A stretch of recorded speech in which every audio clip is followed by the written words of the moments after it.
What's happening, guys? My name is Grim. Welcome back to the channel. Today we're going to be looking ahead to the Japanese Grand Prix.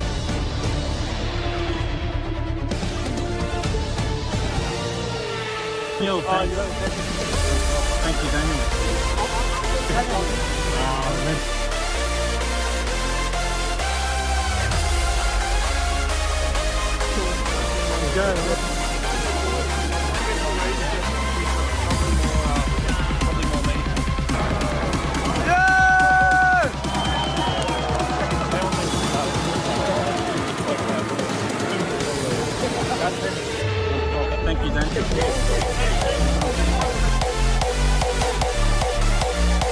Hey guys, welcome back to the channel. Today we're going to be looking at all the notes going through the Japanese Grand Prix and heading into it, predictions, stories that have come out. So let's get into the video. Now, as we know, in Australia, Max did not finish the Grand Prix due to a brake issue. Carlos Sainz won the Australian Grand Prix, and I think Max Verstappen will be out for absolute vengeance going into this weekend's Japanese Grand Prix. Every time something happens to Max, the next weekend he absolutely destroys everybody by multiple seconds. So I think Max is going to be out for vengeance. I think that Max is going to win this Grand Prix. I'll give you guys our top 3 predictions or even top 5 predictions very soon.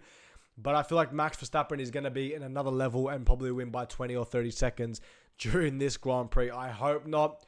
I'm hoping Ferrari are there. I'm hoping McLaren are there. I don't think Mercedes are going to be around there or Aston Martin, but I hope McLaren and Ferrari can do something to try and, make the race a bit more interesting. But my instincts are telling me Max is going to be out for so much vengeance that we're going to see Verstappen pretty much destroy and dominate the field, especially in qualifying, I think. The race, we're going to have to see what happens during practice to see what the times are compared to other teams. But yeah, Max is going to be brutal going into this weekend's Japanese Grand Prix. Also, guys, back in 2014, Max Verstappen did make his Formula 1 debut during a free practice session for Toro Rosso, which is now the RB car. And what a time it was. Only signing a contract at the age of 16, Max Verstappen jumping in a Formula 1 car at the age of 17 years young. And the rest is pretty much history. All those records, multiple world championships, and Max Verstappen has done a lot in the sport, and he's still so young and still so much time in his hands. He doesn't think he's hit his prime yet. I don't think Verstappen's hit his prime yet, but it's really interesting to see the rise of Max Verstappen. So obviously Carlos Sainz won last weekend with Charles Leclerc P2. It was a 1-2 for Ferrari at the Australian Grand Prix. I was there. Check out the video that I done. I got signatures from a few drivers. Check it out on my channel after this video. But Carlos Sainz and Leclerc, are they going to be world championship contenders going into the Japanese Grand Prix or the rest of the season? It's hard to say. Looking at round 1 and round 2, there was no chance, but in Australia, it looked like that Ferrari actually had the edge over Red Bull during the practice sessions and looked quicker than, I guess, during race trim against Red Bull. But do I think that's the case? I don't think so. I personally think that Max would have overtaken or actually would have gone really far ahead of Carlos. And if not, it would have taken Carlos again and won the Grand Prix. Especially in the crowd, I was there live and I was at like turn 9, turn 10. And just when we saw Max jump there, go, like, there we go, it's over. Freaking, a bit like that I was spewing. I love Verstappen, but in the sense of watching a mad race live, it was like, oh damn, okay, he's won. But yeah, obviously what happened with the brake issue and all that, and then obviously Carlos coming out on top and absolutely killing everybody. Actually, it wasn't the most entertaining race at the front, but everyone was happy that Carlos was winning, and it was someone new. And obviously Carlos winning in Singapore and being the only driver to beat Verstappen during this massive amount of dominance since, I guess, Lewis Hamilton. If you're looking at other teams, obviously Sergio Perez has won races, but obviously he's in a Red Bull. Let's look now at RB and Yuki Tsunoda. It is his home Grand Prix, and it's very exciting for him. He's been performing extremely well. I've been so impressed by Yuki's performance, actually, and he's really matured a lot as a driver. I used to not really rate him in the first couple of years in Formula 1, and he made a few mistakes, but honestly, really matured as a driver at the moment and absolutely outclassing and outshining Daniel Ricciardo, which is unfortunate for Daniel. And we're going to see what happens. I guess maybe, can Daniel bounce back in Japan? We're going to have to wait and see. But Damon Hill did come out and say that thinks that Ricciardo just trying to look for setup and is really just struggling. He needs to just jump in the car and drive it. That's what Yuki is doing. And, other drivers do when they're younger. They just jump in, whatever they get, they drive and they, max out their capabilities. It looks like maybe Lewis is doing that too again a little bit this year. But definitely it was interesting what Damon Hill said.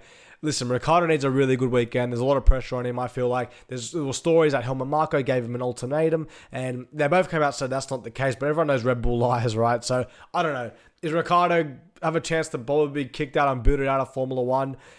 maybe, yes. I don't know. Like, RB and Red Bull do that a lot, but give him a chance, man. Give Ricciardo a chance during the 2024 Formula 1 season. I don't know if he's going to beat Yuki this season, but give him a chance. I personally think it could be Ricciardo's last season in Formula 1. Is he washed? I don't know.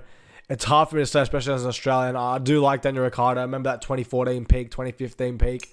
Even beating Verstappen when they were Red Bull. I know Max was really young, but yeah, you know, I actually rated Ricciardo higher than Verstappen when they were teammates. Me personally, obviously the team shifted towards Max. But yeah, anyway, Ricciardo's got a lot of work to do going into this weekend's Japanese Grand Prix. But Ricciardo's car will be taken by Iwasa during the FP1 session, who is another Japanese driver, Red Bull development driver, and we'll see what he gets up to in the FP1. Will he beat Yuki Tsunoda? Obviously, we had Liam Lawson during, last year, taking over Daniel Ricciardo, and we saw what he done during the practice sessions, qualifyings, and the races. Obviously, it's just a practice session for Iwasa, and we'll see what he can do. Now, let's look into the news throughout the week, and some of the big headlines. Toto Wolff came out to say Hamilton is not looking over at Ferrari and checking out what they're doing. He's more concerned about this season. And I don't know, I feel like Lewis is looking over his shoulder a little bit, seeing Ferrari winning, and probably has a little smile on his face. And then a lot of people actually were saying that, they've signed the wrong driver for next season. I just want to clear something up, everybody. Ferrari have made the right decision getting rid of Carlos Sainz over Lewis Hamilton. People are saying, should have re-signed Carlos, not Lewis. Lewis isn't performing. You need to wake up. Stop watching Drive to Survive. Stop watching stupid shit about Formula 1. You got no clue what's going on. Lewis Hamilton is a 7-time Formula 1 world champion, okay? If you're a 7-time Formula 1 world champion, you're going to be more highly regarded than Max Verstappen, in my opinion. I know Max is probably the best in the field right now, but when you're a 7-time Formula 1 world champion, the revenue you bring as a driver, the 7 titles, the experience, I'm sorry, Ferrari made the right decision. And the people saying, are they regretting it? No, they're not. No, they're not.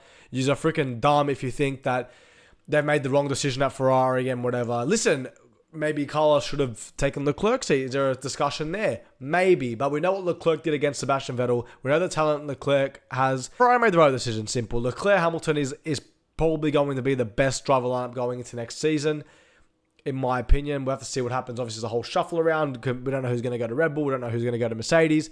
But all I'm going to say is that Ferrari made the right decision. If you think otherwise, you need to really, really think and look at your Formula 1 history. It's like signing Michael Schumacher. Even at the age of 40, 41, signing Michael Schumacher at a top team is probably better than getting one of these young guys. Listen, Vettel was in his prime back at Red Bull. I think it would have been better personally to sign Michael Schumacher. Okay, would have Michael been as quick as Sebastian Vettel back in his prime, where Michael was in his 40s?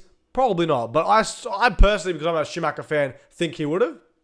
That's a biased opinion, that section. But Michael Schumacher, for example, signing a 7-time world champion, signing any world champion, okay, is a massive thing. Is a massive, massive thing. And a world champion gets highly regarded more than a normal driver or a race winner. So Hamilton not looking over his shoulder at Ferrari. Wolff said that, and I don't know. We'll see what happens. Also, Lewis Hamilton in his GQ interview came out to say that he's going to do a mic drop when he retires from Formula 1. It's just going to be one of those, see us, bang, mic dropped. What the freaking hell just happened? And I personally think he's going to win an 8th championship at Ferrari. I've got a massive feeling. And I think it's going to be 8th title, bang, drop the mic. See you guys, it was great. And that when that day comes, it's going to be a crazy moment in Formula 1. So he came out in GQ to say that. But first, I think he wants to win that 8th title. So let's see what happens moving forward for Lewis Hamilton. Also, his boss, Toto Wolff, did hit over $1 billion in his net worth, being on the Forbes list as one of the billionaires in the world. And yeah, credit to Toto Wolff.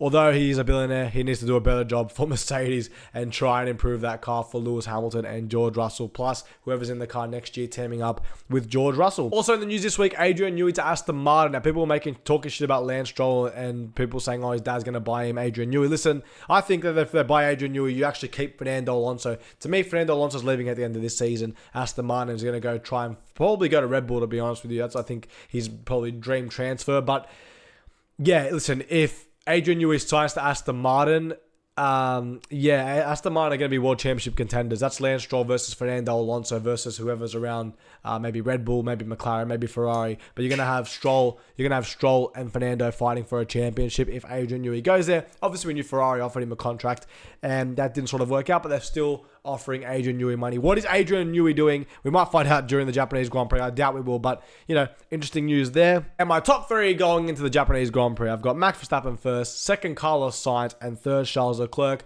I think Max is going to dominate, but we'll see what happens. I hope that Ferrari can keep up with Verstappen and we can have a championship fight for the rest of the season. I think maybe midway, though, that we might have Ferrari actually compete for the championship. We're going to have to wait and see with that. My top 5, so 5 Max, Sainz, and Leclerc, top 3. But then 4th, I have Oscar Piastri, who performed really well last year, being on the front row. And I have George Russell in P5. Actually outperforming Lewis Hamilton once again. I think Lewis is going to struggle again here in Japan. I think he's got a lot of work to do just getting used to this car. And yeah, we'll see what happens with all that. Guys, that's the Japanese Grand Prix wrap up. Let's see what happens going into the Japanese Grand Prix. Follow me on Instagram, guys. I do short videos throughout the week. Plus, I'll keep you guys updated during the channel throughout the Japanese Grand Prix, giving my intake and my opinion throughout the Formula 1 Japanese Grand Prix weekend. My name is Grim. Thank you guys for watching. Hopefully you guys enjoyed. And I'll see you guys in my next Formula 1 video. Thank you.